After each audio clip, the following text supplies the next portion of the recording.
Estamos aquí para presentar a Beatriz Preciado, quien va a dar una conferencia, una charla hoy. Beatriz Preciado, me parece que no es fácil presentarla, decía, porque no estoy segura si debo decir que es una filósofa española o un filósofo español. Y no estoy segura porque tal vez no es ni lo uno ni la otra, o tal vez es ambos. Beatriz es hija única de una respetable familia, nació en el ocaso de la dictadura franquista, vivió en una ciudad provincia, Burgos, nació allí, y es quizás una hija de la transición, en cierto sentido, de la transición española. En el 2002 publicó un manifiesto contrasexual que se convirtió rápidamente en un libro de cabecera para el movimiento transexual, para los movimientos marginales. Es una piedra también fundamental en el desarrollo de la teoría queer, es un ícono contracultural y es una ensayista portentosa. En el 2008 publicó Texto Yonki, un libro que realmente sorprendió, un híbrido en el que parte confesional, parte diario, narra el experimento que hizo aplicándose testosterona, gel de testosterona sintética. Hace 3 años el premio Anagrama se equivocó y le dio el segundo en vez del primer lugar, quedó finalista con un ensayo extraordinario llamado Pornotopías. El ensayo cuenta la historia de la casa Playboy en el contexto de la Guerra Fría en Estados Unidos en los años 50 y cómo cambió la arquitectura en Estados Unidos, o más bien cómo cambió la manera de habitar la ciudad. Eso es muestra de la originalidad de su pensamiento, cómo es capaz de relacionar dos cosas que normalmente parecen estar en nuestras cabezas tan lejos la una de la otra. Pues sin más por el momento, vamos al final a tener 15 minutos para preguntas del público. Los dejo entonces con Beatriz Preciado.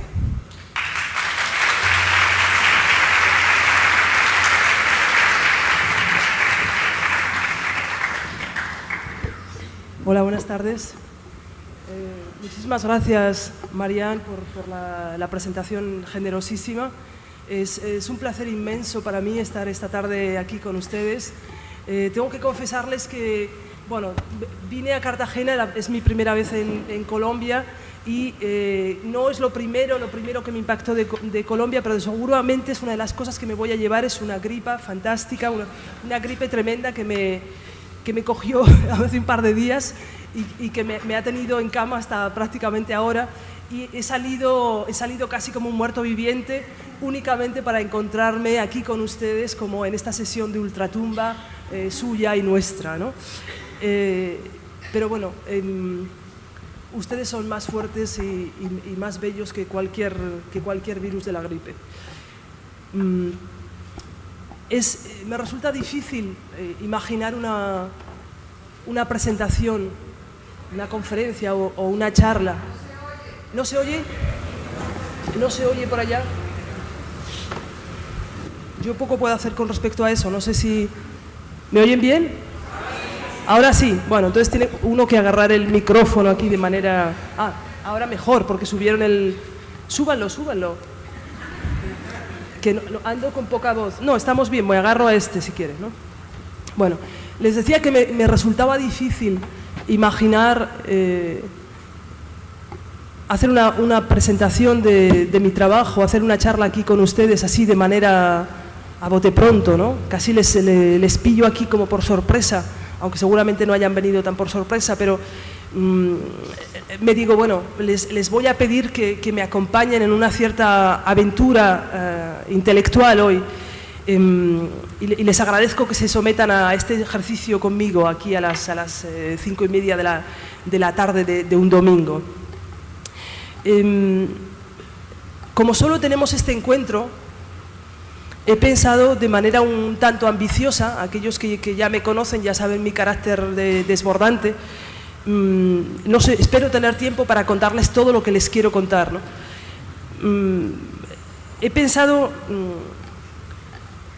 plantear una serie de cuestiones que explican, en cierto sentido, mi propio proyecto, tanto de investigación teórica como mi proyecto activista. Y no solamente el mío, creo, sino el de un buen número de activistas transnacionales que trabajan hoy en eso que llamamos las políticas queer, las políticas putas, las políticas transexuales, transgénero, etcétera, ¿no? Y ya iremos entendiendo poco a poco a qué me refiero cuando hablo de todo esto. Bueno, esto que les voy a contar hoy se podría enmarcar de manera muy amplia bajo la pregunta de si tiene sentido seguir hablando hoy de feminismo.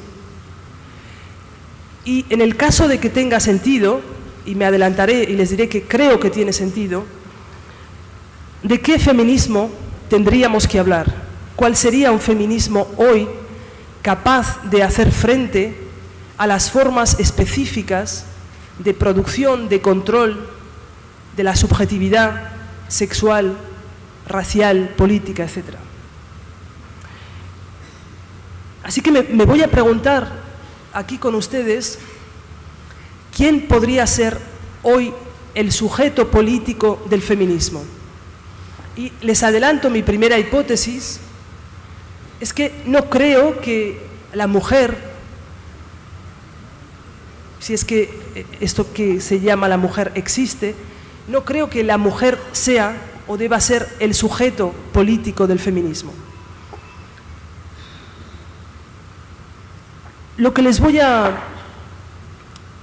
La hipótesis con la que voy a comenzar a trabajar hoy aquí con ustedes es que las nociones de masculinidad, de feminidad, hombre, mujer, heterosexualidad, homosexualidad, normalidad, patología, transexualidad, intersexualidad, son en realidad ficciones políticas,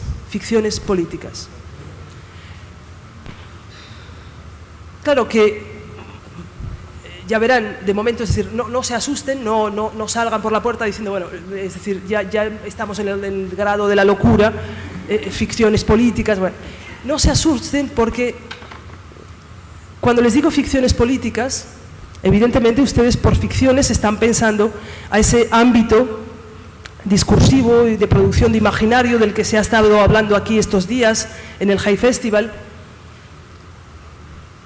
es decir, a ficciones como por ejemplo el Quijote u otras, ¿no?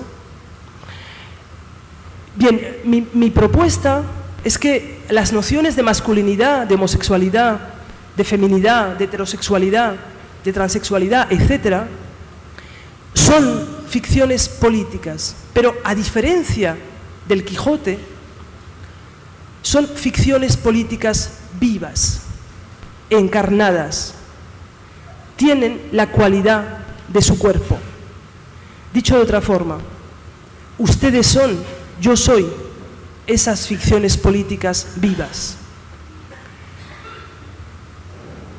Lo que les plantearé es que si hacemos una genealogía política que explique cómo esas ficciones han aparecido históricamente y a qué conjunto de técnicas políticas de normalización del cuerpo y de la subjetividad están asociadas, es posible que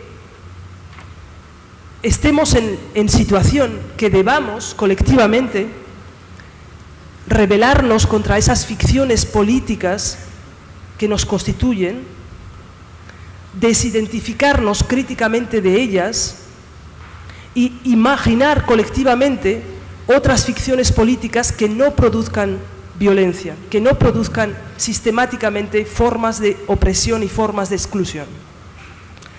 Bueno, este sería el marco general en el que les propongo que trabajemos juntos esta tarde. Lo que lo que les voy a sugerir es que me da la impresión que ha habido, al menos esto es lo que yo he ido investigando en mi trabajo desde hace un tiempo, junto, ya les digo, con un buen número de activistas y de teóricos transexuales, transgénero, homosexuales, putos, etcétera, etcétera. Es decir, y espero que empiecen a sentir la distorsión que implica hablar de una teoría de los anormales, de una teoría de los subalternos, de una teoría de aquellos que históricamente han sido considerados como cuerpos patológicos que debían ser exterminados. Fíjense que de lo que yo estoy hablando y a lo que nos referimos un buen número de teóricos y de activistas que nos calificamos como queer, ya saben que es un insulto del inglés. Es decir, es terrible que tengamos que utilizar esta palabra, pero es decir, nos sirve como una especie de espacio crítico en el que un conjunto de activistas internacionales buscamos gramáticas, lenguajes, instrumentos, estrategias para desmontar los regímenes de normalización y de producción del cuerpo de la modernidad y de eso que algunos han dado en llamar posmodernidad y que yo ya les diré ahora, yo propongo llamarlo de otro modo.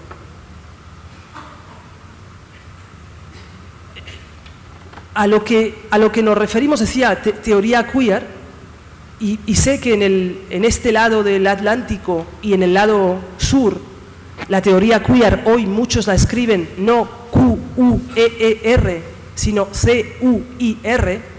Fíjense que es decir, ya la cosa ha dado bastantes vueltas, ¿no? En principio la palabra queer es un insulto, que quiere decir maricón, lesbiana, puto. ¿Qué ocurre con este insulto? El que lo profere, el que enuncia ese insulto, extrae un cuerpo del ámbito de lo social y lo señala como abyecto. Pues fíjense que lo que va a ocurrir es que en los años 80, precisamente en el periodo de crisis más intensa en torno al SIDA, un conjunto de pequeños grupos de activistas, de teóricos, van a decidir reapropiarse de esa injuria para nombrar un campo de acción política y también de investigación crítica que se diferencia claramente de las políticas de identidad sexuales que habíamos conocido hasta ahora. Tanto, fijaos, o fíjense, me perdonan que ya les tuteo a estas horas, tanto, les decía, con respecto a las políticas de identidad feministas, clásicamente feministas, como con respecto a las políticas de identidad gays y lesbianas. Por dos razones fundamentales. Porque las políticas feministas, decían los teóricos queer, han renaturalizado la noción de mujer y sobre todo han hecho de la noción de mujer una entidad opaca tras de la que se ocultan privilegios de la mujer blanca, heterosexual, del norte, de clase media. Y fíjense que de algún modo lo que se va a producir es una fractura dentro del feminismo, un sobrepasamiento del feminismo, pero yo no llamaría esto un movimiento posfeminista, ¿no? Porque el feminismo sigue siendo de algún modo necesario. Pero las teorías queer ya no van a utilizar la noción de mujer y la diferencia sexual como la categoría central que define la acción política. ¿Por qué? Porque van a decir que el conjunto de, fíjense lo que Teresa de Lauretis llama subjetividades excéntricas, que no pueden ser identificadas con la noción simplemente de mujer, reclaman otra forma radicalmente distinta de hacer política. Y fíjense que esta llamada viene de manera muy clara por parte de todos aquellos microsujetos del feminismo, por llamarlo así, si quieren, o sujetos subalternos dentro del feminismo que habían sido excluidos de la batalla del feminismo. Es decir, las mujeres no blancas, las mujeres lesbianas, las mujeres transexuales, las prostitutas o las trabajadoras sexuales, las mujeres discapacitadas o con diversidad funcional. Y podríamos seguir, yo podría seguir añadiendo, y la lista sería tan larga que al final sería muy difícil que incluso cualquiera de los que ustedes están aquí en la sala hoy pudiera identificarse con la noción de mujer en lugar de identificarse con esa larga lista de otros subalternos de la que yo vengo hablando. Por lo tanto, les decía, esas políticas que van a reclamar la noción abyecta, la noción de lo queer, van a ser una crítica a un feminismo liberal, blanco, heterosexual, que de algún modo había eclipsado todo un conjunto de sujetos subalternos. Pero también van a ser una crítica de las políticas gays y lesbianas que habían aparecido durante los años, el final de los años 70 y el final de los años 80. Esas políticas que ustedes también conocen y que yo creo practican también en América Latina y particularmente en Colombia, eran políticas que buscaban la integración de los homosexuales en la sociedad heterosexual. Y buscaban esa integración reclamando la igualdad jurídica de los homosexuales frente a la ley, fundamentalmente a través de dos demandas que de algún modo habían aglutinado las batallas políticas de los movimientos gays y lesbianos en los años 80. Les digo que conocen ese tipo de políticas porque esas políticas están en plena vigencia, no solamente en América Latina, sino también en Europa hoy. Me refiero a la demanda del matrimonio homosexual y la demanda de la adopción, de la llamada homoparentalidad o adopción homosexual.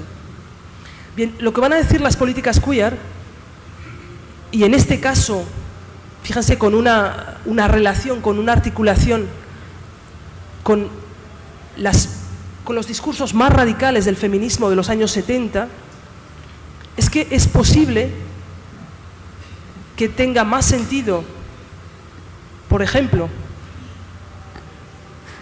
demandar la abolición del matrimonio, tanto heterosexual como homosexual, que solicitar que los homosexuales puedan entrar en la institución heterosexual del matrimonio.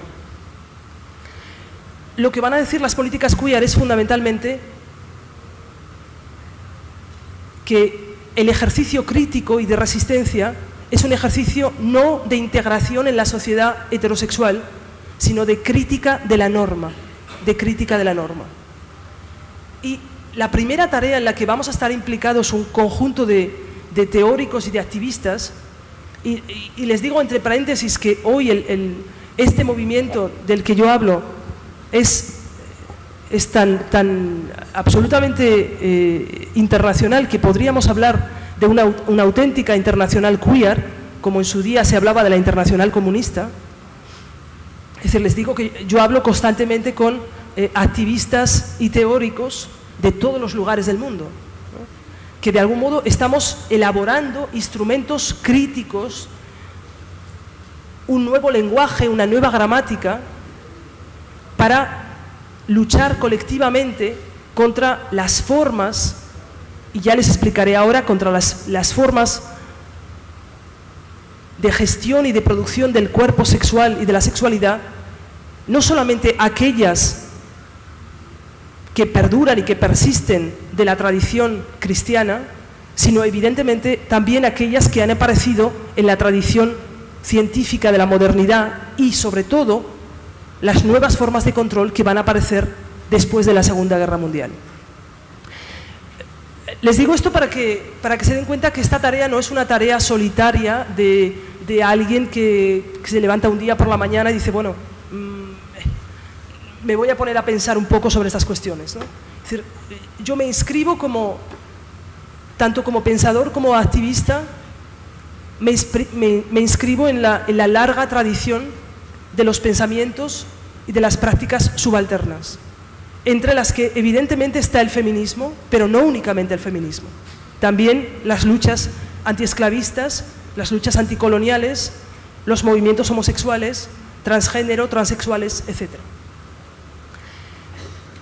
Espero que con esta breve introducción, es decir, les hago esta breve introducción que siento que sea tan esquemática y casi grosera en su planteamiento, pero me cuesta identificar en la sala el lugar desde el que ustedes me escuchan.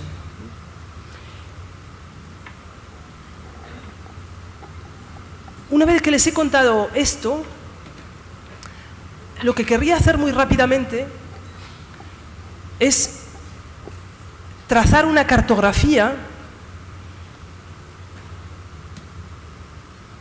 de cómo han aparecido históricamente el conjunto de ficciones políticas vivas a través de las que se ha gestionado la subjetividad sexual. Y en parte para esta tarea yo seguiré el método genealógico de Michel Foucault, solo o excepto que daré algunos ciertos palos a Michel Foucault con un buen bastón feminista por un lado y con un buen bastón transgénero por otro. Y ya verán a qué me refiero. Fíjense, me van a permitir, insisto, que les lleve por un camino un tanto tortuoso y espero poder hacerlo con la máxima rapidez. Querría, de manera muy rápida, a través de una genealogía política, esbozar lo que habría sido, lo que podríamos llamar la racionalidad político-sexual de Occidente, y evidentemente cuando digo de Occidente me refiero también al ámbito que Occidente despliega con la colonización. Bien, de manera muy esquemática, y no olviden que mi objetivo es únicamente identificar cómo van a aparecer el conjunto de ficciones políticas vivas que hemos incorporado de forma tan aparentemente certera y segura que nos hemos identificado de tal modo con ellas que si hiciéramos pasara a preguntarles a cada uno de ustedes, en un momento dado se identificarían sin ninguna duda con algunas de las ficciones políticas de las que les voy a hablar.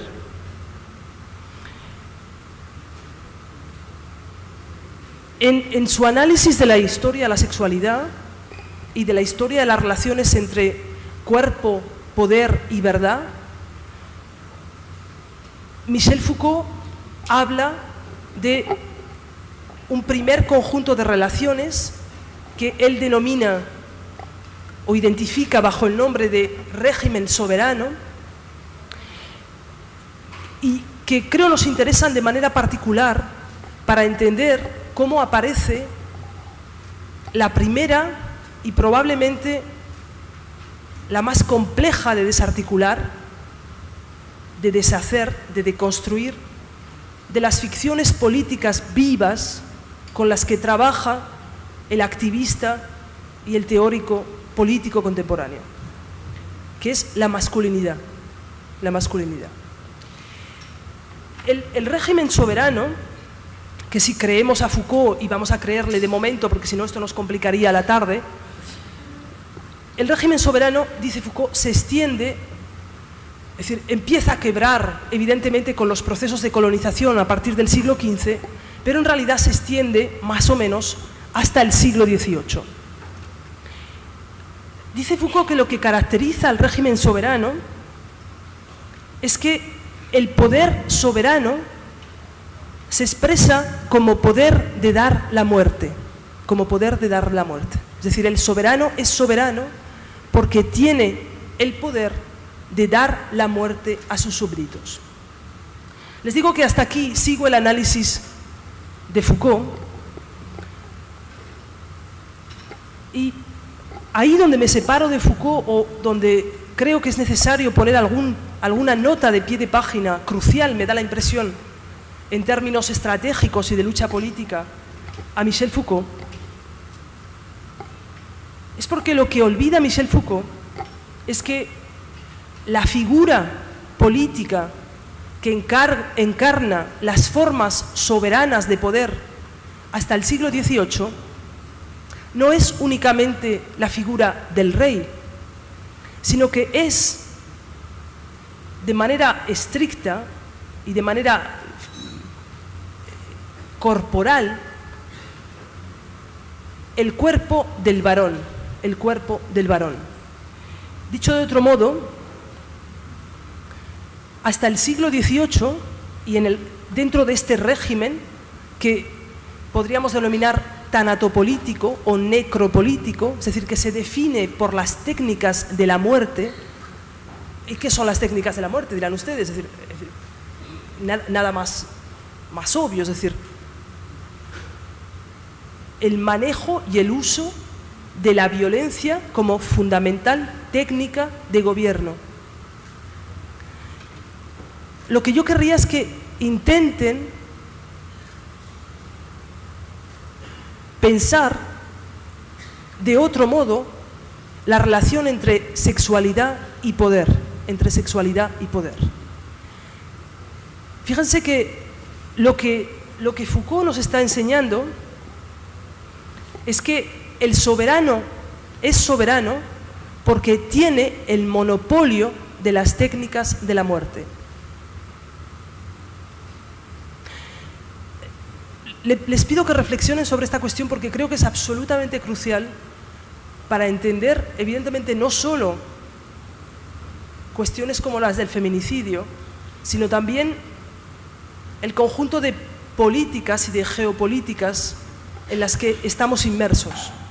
Es decir, podríamos decir que la técnica de gobierno que mejor ha manejado nuestra especie, y especie, de nuevo lo diría, si tuviéramos más tiempo les contaría que es también otra ficción política viva, pero la forma de gobierno que mejor hemos manejado históricamente ha sido la guerra, la violencia, la muerte como técnica de gobierno. El problema, en un segundo punto, de esa historia tanatopolítica a la que pertenecemos, es que no solamente el soberano es soberano porque tiene derecho a dar la muerte a sus súbditos, sino que fundamentalmente el cuerpo que es soberano es el cuerpo del padre, el cuerpo del varón. Y fíjense que, de nuevo, esto creo que tiene unas consecuencias absolutamente espeluznantes, y creo que no hemos sacado todavía colectivamente las consecuencias materiales de esta definición soberana y tanatopolítica de la masculinidad. El padre es padre y la masculinidad es masculinidad como monopolio de las técnicas de la violencia. ¿Quién es el padre? Aquel que tiene derecho de vida y muerte sobre su mujer y sus hijos.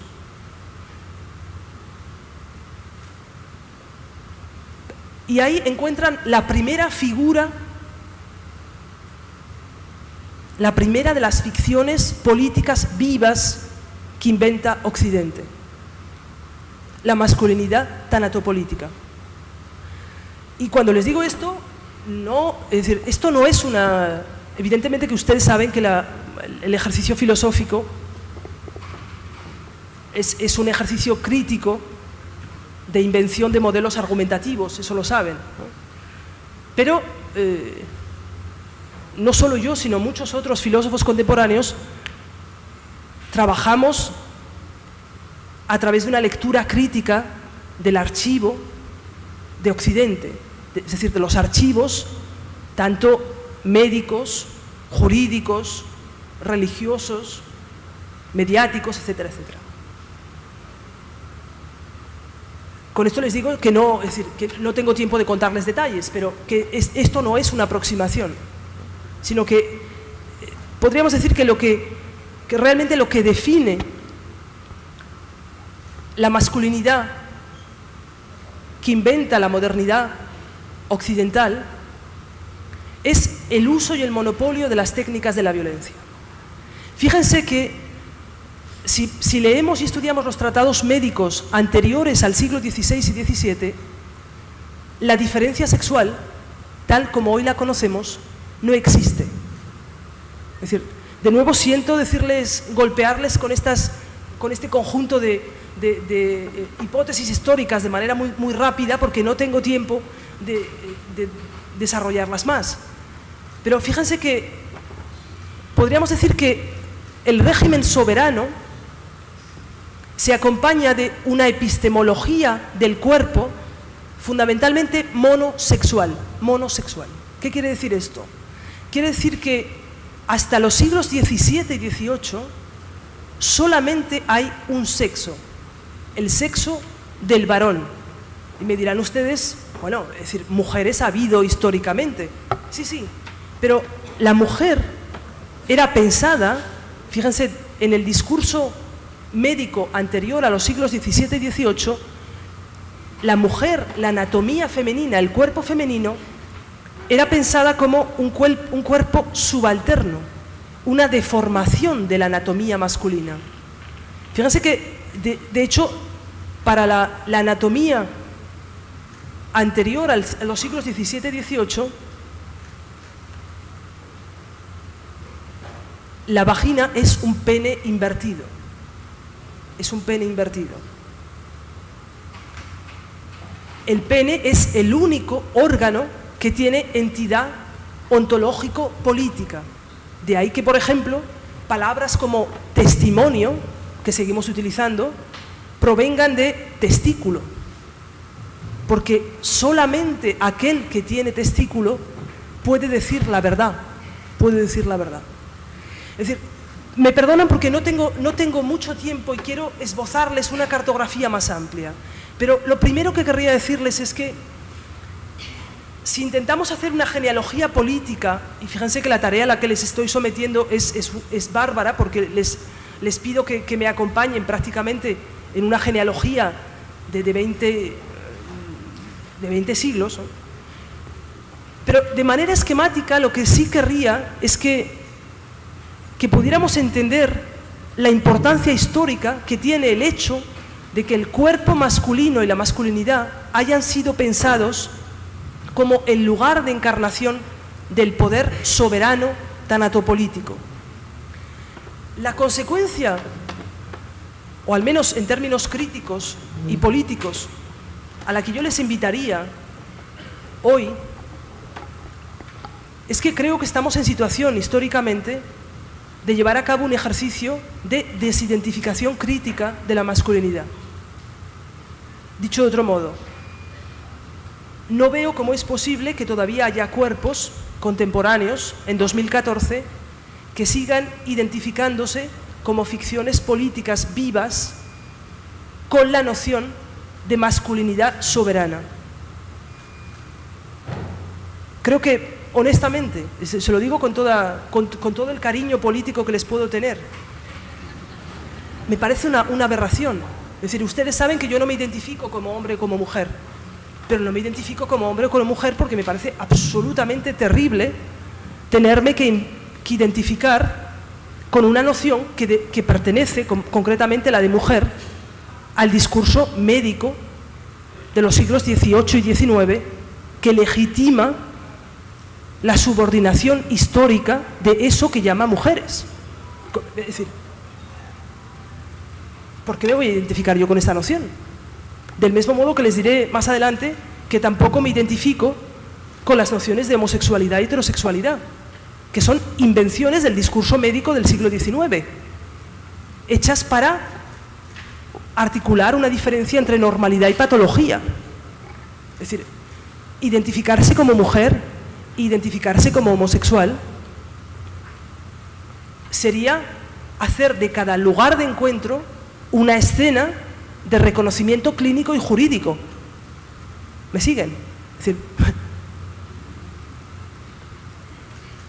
bueno, por eso lo que yo llevo a cabo, pero no como ejercicio voluntario e individual, sino como ejercicio político, es un ejercicio de desidentificación crítica.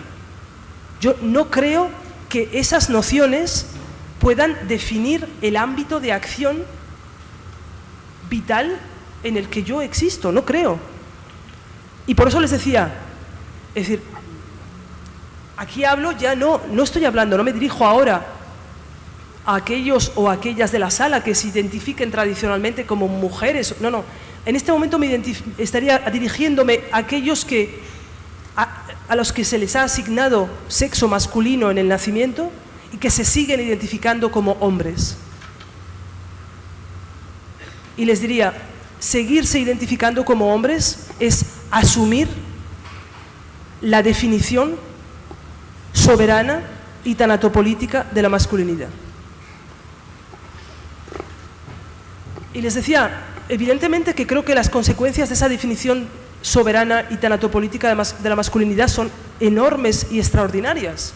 ¿Cómo es posible que nos podamos preguntar cada día, es decir, en cada contexto, cada conferencia, la misma pregunta siempre? Decimos, bueno, es que tantas mujeres que son asesinadas en el mundo por los hombres.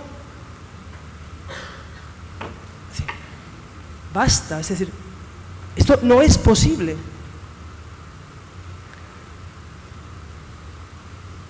Si las mujeres siguen siendo asesinadas constantemente en las distintas sociedades, es precisamente porque los hombres establecen con ellas relaciones tanatopolíticas, porque su modo de relación con ellas es el de la subordinación y el de la violencia.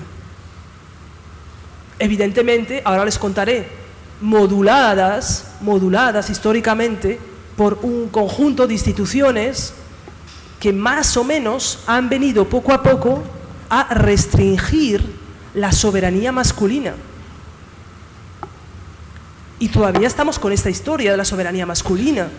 No faltaría más. 2014, amigos. Es decir, ¿qué es esto?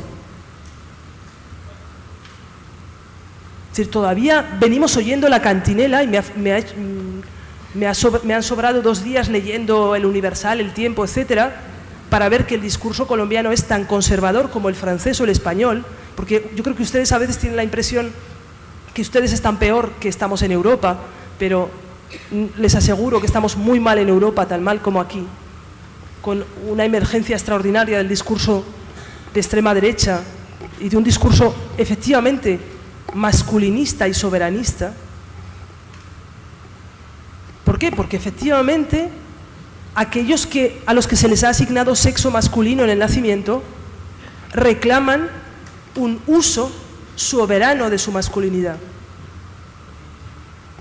Bien, primera de las ficciones políticas vivas que ha producido Occidente. Lo que va a ocurrir a partir del siglo XVIII y XIX es que se produce una mutación en las formas de gobierno. Una mutación, en parte, también suscitada por las críticas de los primeros movimientos feministas y de los primeros movimientos anticoloniales. Evidentemente, yo les he estado hablando aquí únicamente de las figuras o de las ficciones políticas sexuales o sexopolíticas. No me he detenido en las cuestiones de colonialidad que no podría tratar en este momento, pero pensemos que están tremendamente articuladas y asociadas. Y lo que sí sabemos de manera cierta es que las críticas de los movimientos feministas, de las primeras sufragistas, de los movimientos anticolonización, antiesclavistas, ¿qué van a pedir esas primeras críticas? Lo que van a pedir es, fíjense, es una reducción de las técnicas tanatopolíticas del hombre blanco europeo. Y efectivamente se va a producir una modificación de las tecnologías de gobierno. Sí, se va a producir una modificación, pero esa modificación, que podríamos entender como una modulación de la violencia, como una transformación de las formas de la violencia, no va a llevar, como hubiéramos podido imaginar, a una desaparición de las posiciones subalternas o de las posiciones de opresión, sino que va a redistribuir las formas de opresión. Y lo que va a ocurrir durante los siglos XVIII y XIX es una progresiva mutación hacia formas de gestión que podríamos llamar biopolíticas y disciplinarias. Y de nuevo sigo aquí a Foucault, pero de nuevo ya verán, me separaré de Foucault allí donde Foucault creo no va suficientemente lejos. ¿Saben que lo que caracteriza a las formas de gestión política que Foucault denomina biopolíticas disciplinarias es que la gestión ya no se lleva a cabo a través de técnicas de la violencia, a través de técnicas de dar la muerte, sino que más bien de lo que se trata ahora es de gestionar la vida de la población, gestionar la vida de la población. Y lo que me interesa, y seré muy muy rápido porque no tenemos mucho tiempo, lo que me interesa es cómo en esa gestión, dentro de esa gestión biopolítica y disciplinaria, van a aparecer las nuevas ficciones políticas con las que todavía hoy seguimos identificándonos. Fíjense que una de las claves de la mutación desde la tanatopolítica a la biopolítica es que el régimen de representación, el sistema de representación, eso que con Foucault llamamos el aparato de verificación, es decir, el conjunto de sistemas que producen la verdad, en el régimen soberano y tanatopolítico era mítico-religioso, Es decir, fundamentalmente, la posición del cuerpo subalterno era la del cuerpo pecador, es decir, aquel cuerpo que excedía los límites de la santidad o del bien entendido como bien cristiano. De ahí, evidentemente, las figuras del hereje o de la bruja. Lo interesante es que en esa modulación de las técnicas de gobierno que les decía se va a producir en los siglos XVIII y XIX, perdónenme que voy a beber un poquito de agua. Lo interesante es que el discurso, el sistema de representación, los aparatos de verificación que producen lo verdadero y lo falso ya no serán mítico-religiosos, sino que serán científico-técnicos. Y esto es tremendo, y va a tener un impacto tremendo en cómo podemos entender y luchar hoy contra la producción, el control y la normalización de la subjetividad sexual. Fíjense que las ficciones políticas vivas que se van a inventar en los siglos XVIII y XIX van a estar ancladas, apoyadas en el discurso científico. Algunas de las más importantes y que más impacto han tenido en la gestión política posterior serán la invención, por una parte, de la noción biológica de raza y, evidentemente, que nadie que esté en su sano juicio, y espero que nadie que está en la sala siga creyendo en la noción de raza como una noción biológica, es decir, espero, pero saben ustedes que el lenguaje científico-técnico de los siglos XVIII y XIX inventa y desarrolla la noción de raza precisamente para naturalizar una relación de opresión, entre otras cosas, para apoyar las formas y las técnicas de gobierno que se desarrollan específicamente con la colonialidad. Y les digo que espero que nadie en su sano juicio y nadie que está en esa sala siga creyendo en la noción de raza como noción biológica y que la entienda precisamente como un instrumento un instrumento de naturalización de la opresión. Bien, les diría que exactamente el mismo proceso se lleva a cabo con la noción de diferencia sexual. Esa noción a la que muchos de los que están aquí y muchas de las que están aquí se siguen agarrando como si fuera la última de las verdades naturales. Bien, como el discurso científico-técnico inventa la noción de raza para naturalizar, legitimar la opresión colonial, va a inventar también la noción anatómico-científica de diferencia sexual. ¿Para qué? Para ahora sí, por primera vez, naturalizar y legitimar la opresión histórica de las mujeres.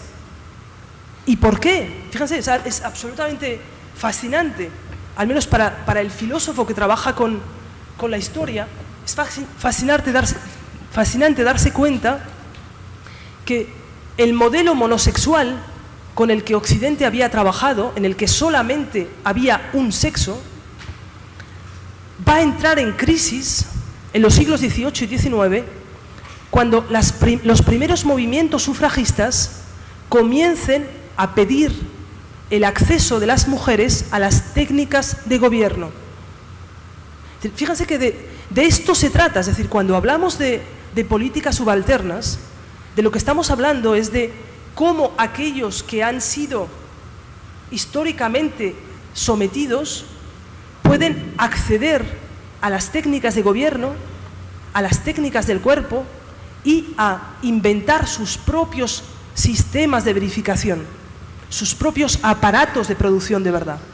Entre paréntesis, la teoría queer es eso, es, por decirlo de algún modo, un asalto a la epistemología hegemónica de la diferencia sexual.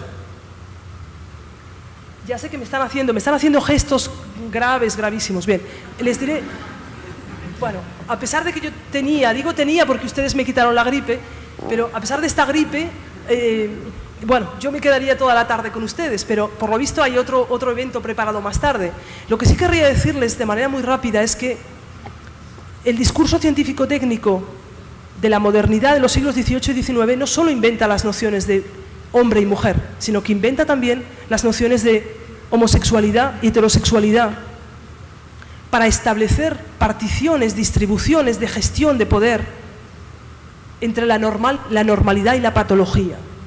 Y fíjense que la clave de esa gestión del cuerpo en la modernidad la encontramos si pensamos en el objetivo de algún modo colonial y capitalista de la producción y la purificación del cuerpo nacional. Es decir que cuando ustedes dicen soy hombre o soy heterosexual, lo que están diciendo es, por una parte, me inscribo en esa epistemología normativa y por otra parte me considero a mí mismo como útero reproductor o como productor de esperma y me veo a mí mismo como purificador del cuerpo nacional. Es decir, me perdonen porque no tengo mucho tiempo y les estoy casi agrediendo con este tipo de afirmaciones, pero con el poco tiempo que tenemos, lo que quería es, de algún modo, casi como en forma de revulsivo, hacerles sentir la violencia de ese conjunto de ficciones políticas con las que nos hemos identificado históricamente. Lo que no tendré tiempo de contarles aquí es cómo han cambiado las técnicas de gobierno después de la Segunda Guerra Mundial, que ya no son técnicas de gobierno, fíjense que funcionan como las disciplinarias a través de las tradicionales instituciones de normalización del cuerpo y de la sexualidad, como eran el colegio, la prisión, la caserna, la fábrica, el espacio doméstico, etc., sino que son un conjunto de técnicas, de tecnologías de gobierno que yo denomino farmacopornográficas. Y las denomino farmacopornográficas, es decir, el filósofo es también un escritor de ficción, es decir, si estamos hablando de ficciones políticas vivas, el filósofo forzosamente tiene que inventar un conjunto de contraficciones para ser capaz de intervenir, precisamente de construir y de intervenir en esas ficciones políticas vivas. Y yo precisamente para llevar a cabo ese ejercicio, en un momento dado inventé este palabra que es farmacopornográfico, para hablar de la gestión de la sexualidad contemporánea. Lo que tenemos que pensar es que nuestra subjetividad sexual es tremendamente compleja, porque no se trata de que las formas de gestión tanatopolíticas hayan sido abandonadas totalmente y hayan sido reemplazadas por las disciplinarias o biopolíticas y luego reemplazadas por las farmacopornográficas, sino que cada uno de nosotros, cada uno de nuestros cuerpos, es como una especie de 1000 hojas en el que se superponen y se articulan distintas técnicas de gobierno. Es decir, que cada uno de nosotros, en el fondo, cada uno de nuestros cuerpos está marcado por una historia tanatopolítica, pero es también normalizado de acuerdo a una historia disciplinaria y biopolítica. De ahí que nos identifiquemos, por ejemplo, de manera tan absurda, nos podemos identificar como hombre y mujer y como heterosexual y homosexual. Lo que va a ocurrir después de la Segunda Guerra Mundial es una transformación radical de las tecnologías de gobierno, que van a modularse de nuevo, van a sufrir una transformación como la que sufrieron en el siglo XVIII. Y esa transformación la estamos viviendo exactamente ahora. Por eso estamos en un momento en el que hacer política sexual es tan complejo. Porque de algún modo, fíjense, tenemos que luchar al mismo tiempo contra las ficciones tanatopolíticas, contra las ficciones biopolíticas y yo diría, contra las nuevas ficciones farmacopornográficas. Fíjense que si el objetivo fundamental, les pido, ya sé que me van a echar, les pido 5 minutillos más, porque si no, no les puedo llevar hasta el final de esta pequeña aventura que yo les propongo.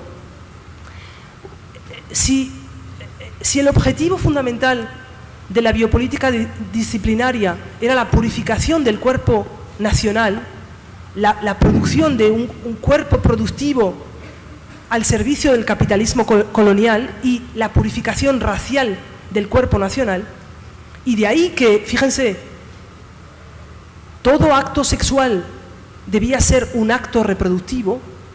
Por eso la masturbación y la homosexualidad eran sexualidades patológicas, es decir, eran sexualidades patológicas, de acuerdo, pero esa gestión de la sexualidad estaba articulada con una gestión tanatopolítica de los cuerpos no blancos, de las así llamadas razas inferiores. ¿Me siguen? Es decir, siento llevarles tan a caballo rápidamente en este viaje, pero lo que les quiero decir es que los distintos tipos de gestión política se articulan y encuentran a veces alianzas, forman a veces alianzas contradictorias. Es decir, al mismo tiempo que la población blanca está siendo gestionada con instrumentos biopolíticos de maximización de la vida, al mismo tiempo las poblaciones no blancas e indígenas serán sometidas a formas específicamente tanatopolíticas de gestión. En todo caso, lo que sí es claro, fíjense, es que la definición de heterosexualidad y homosexualidad, que es central en la modernidad, tiene que ver con la posibilidad de maximizar cada acto sexual.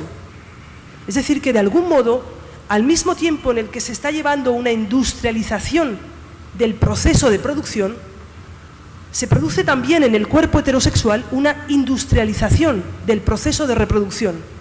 Y de nuevo, esto les pido que lo imaginen cuando se vuelvan a poner a hacer ese tipo de cosas que llamamos sexo. Piénsenlo. Imagínense como una fábrica, como una máquina en la fábrica biopolítica. Eso es lo que ocurre, es decir, cada acto sexual debe ser un acto reproductivo. Por eso la masturbación y la homosexualidad deben ser exterminadas. Bien, sin embargo, cuando llegamos a los años 50, se va a producir algo absolutamente nuevo y evidentemente desde un punto de vista filosófico fascinante. Y es que se van a inventar un conjunto de nuevas técnicas que ya no son arquitectónicas, ya no son únicamente jurídicas, sino que son bioquímicas, y en otras que serán mediáticas, digitales, un conjunto de técnicas que podríamos llamar blandas o líquidas,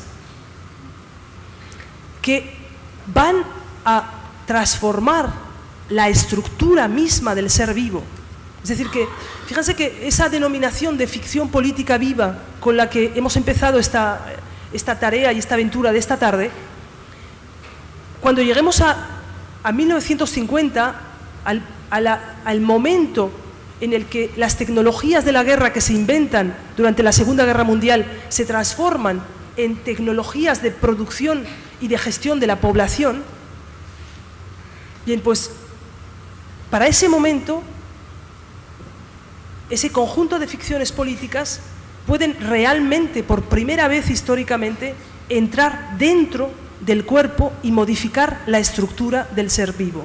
Claro, yo les digo esto les parece ciencia ficción, pero si les digo que la técnica farmacopornográfica más importante y distribuida es la píldora, de repente se les desaparece la ciencia ficción y de repente ya se dan cuenta que las ficciones políticas vivas de las que estoy hablando son ustedes, como consumidores de la píldora, o consumidoras, o consumidores de la píldora.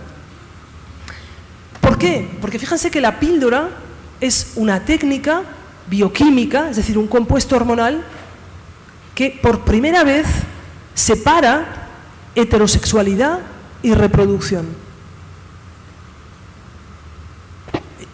No tengo tiempo para estar perplejo con ustedes, pero la perplejidad es total. Es decir, para el historiador de la subjetividad política no hay manera de entender qué está sucediendo en los años 50. Bien, lo que está sucediendo es que la píldora se inventa como técnica eugenésica, se inventa como una técnica tanatopolítica, porque lo que están imaginando el gobierno americano y algunos de los gobiernos de América Latina en los años 50 es la posibilidad de reducir el crecimiento de las razas no blancas. Fíjense que la píldora que se inventa en un laboratorio norteamericano se prueba ¿dónde? En Puerto Rico, en Haití y en México. ¿Y se prueba con qué objetivo? Con el objetivo fundamental de evitar la reproducción de las clases no blancas, perdón, de las razas no blancas. Lo que va a ocurrir posteriormente, por ese tipo de factores boomerang que tiene la historia política, es que las mujeres blancas de clase media americana se van a reapropiar de la píldora como instrumento de liberación sexual.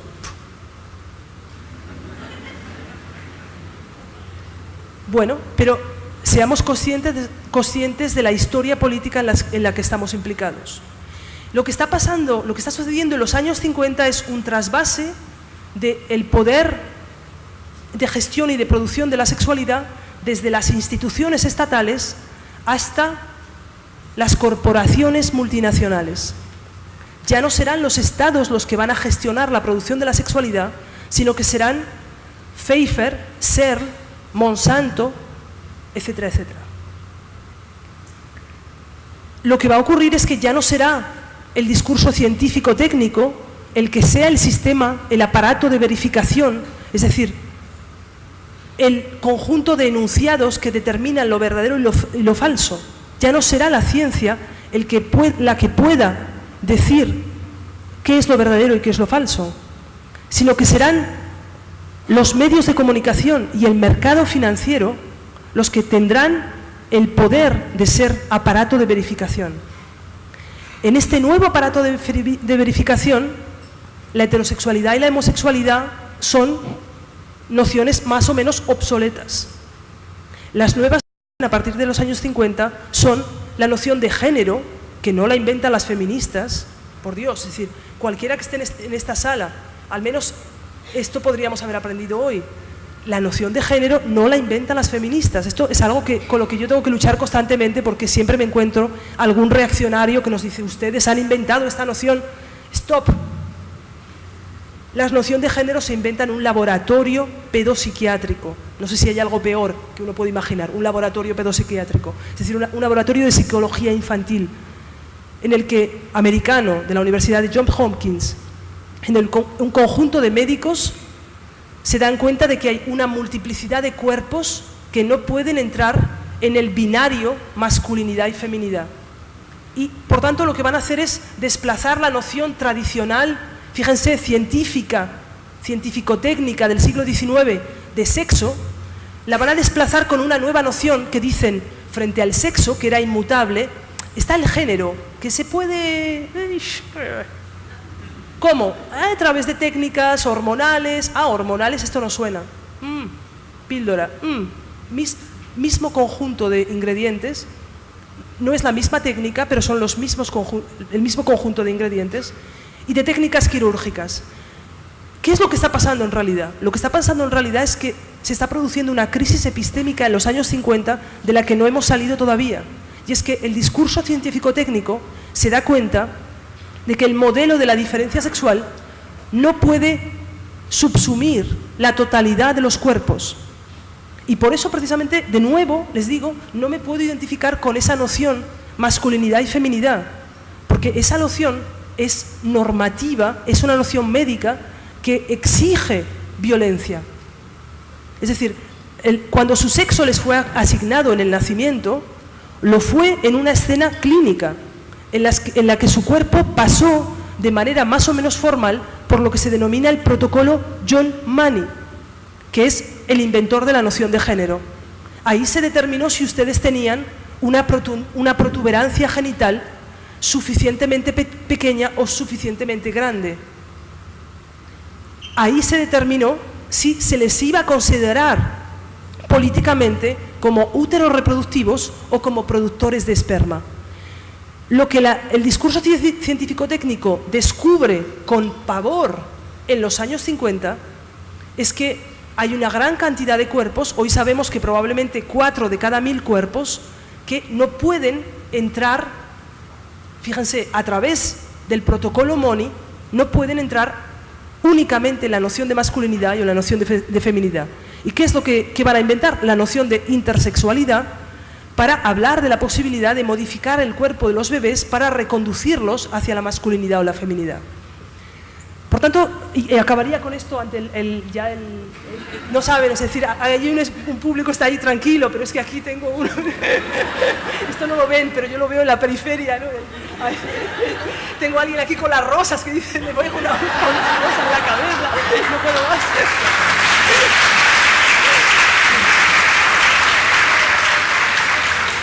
Bueno, no, les diría que, por eso les decía que evidentemente que el feminismo sigue siendo un combate importante.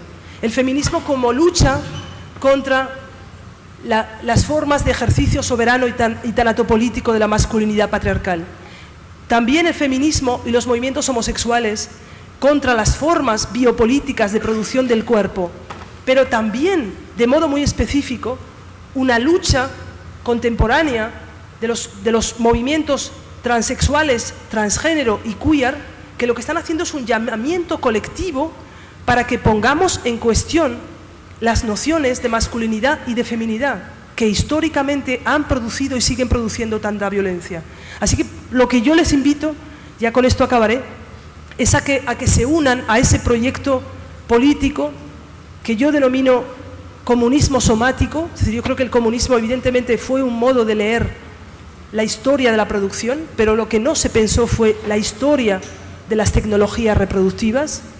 Y yo les invito que como feministas, como homosexuales, como heterosexuales disidentes, como hombres disidentes de la masculinidad soberana, como transgénero, etcétera, se unan al movimiento internacional del comunismo somático. Muchas gracias.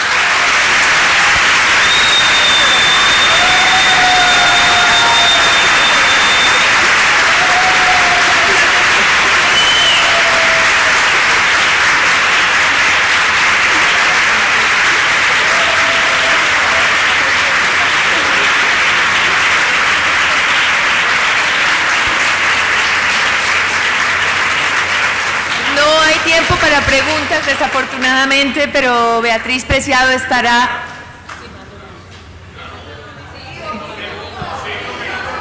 Bueno, 5 minutos, por favor. Por favor.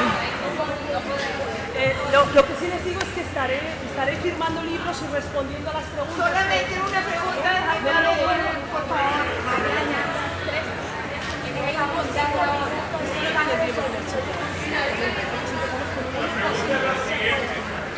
Jaime ya empezó a preguntar.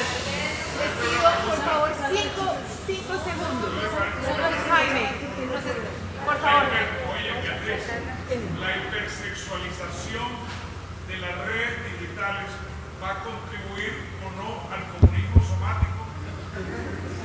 ¿A la red digital? La hipersexualización de las Hipersexualización. Bueno, no va a contribuir o no, y de las redes sociales. Las redes sociales, de nuevo, las redes sociales son hoy uno de los aparatos de verificación, junto con los medios de comunicación y junto con el mercado financiero. Tienen tanto poder como tuvo en su día la ciencia y como tuvo en su día el discurso religioso.